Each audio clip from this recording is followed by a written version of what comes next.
என் நெஞ்சில் குடியிருக்கும் ஐயா ராசா செல்லங்களா.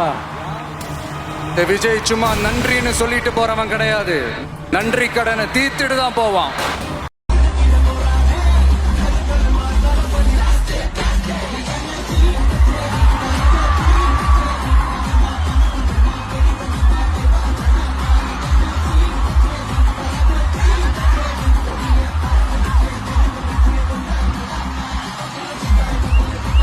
சார், சும்மாவே என் படத்துக்கு பிரச்சனை வரும். இதில் வேற ட்ராக்கை நோக்கி போகிறேன்.